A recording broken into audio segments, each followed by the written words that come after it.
Goa vlog number 5 में आपका हार्दिक स्वागत है। आज देखिए मीरामार बीच के कुछ नज़ारे और साथ ही साथ पणजी शहर के कुछ नज़ारे और जानिए एतिकाफ़, गनी और वक्फ़ अल्फाज के बारे में। पहले एतिकाफ़, इसका क्या अर्थ है? इसका अर्थ है सबसे अलग होकर घर के या मस्जिद के या किसी और जगह के किसी शांत कोने में बैठ जाना और इबादत में मशगूल रहना, लंबे समय तक मशगूल या व्यस्त रहना, इबादत में लगे रहना, ये एतिकाफ़ कहलाता है।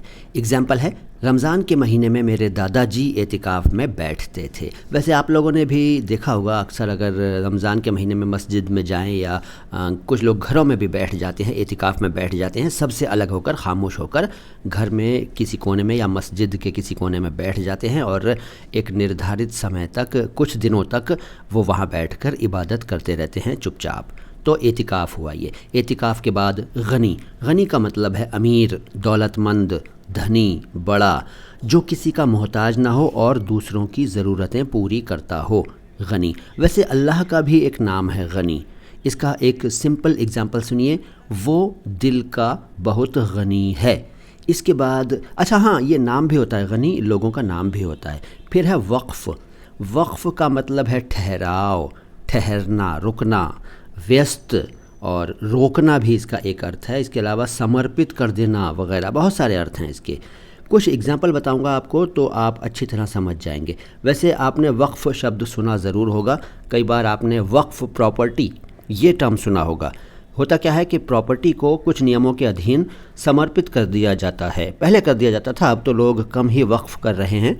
तो ये प्रॉपर्टी को वक्फ़ करना क्या होता है? इसका मतलब ये होता है कि अगर आपके पास प्रॉपर्टी है तो आप वक्फ़ कानून के तहत पेपर्स बनवा लें, डॉक्यूमेंट्स बनवा लें और उसमें ये लिखवा दें कि मेरी ये प्रॉपर्टी मेरी औलादों की होगी, वो किसी को बेच नहीं सकेंगे, बल्कि उनकी औलादें, फिर उनकी औलादें, फिर उनकी औलादें, इस तरह से यूज़ करती रहेंगी प्रॉपर्टी को। या मस्जिद के नाम वक्फ़ कर दिया जाता है कि भाई इस प्रॉपर्टी को हम मस्जिद के नाम वक्फ़ कर रहे हैं, बेच नहीं सकता कोई इसको, इससे होने वाली आमदनी मस्जिद को जाएगी।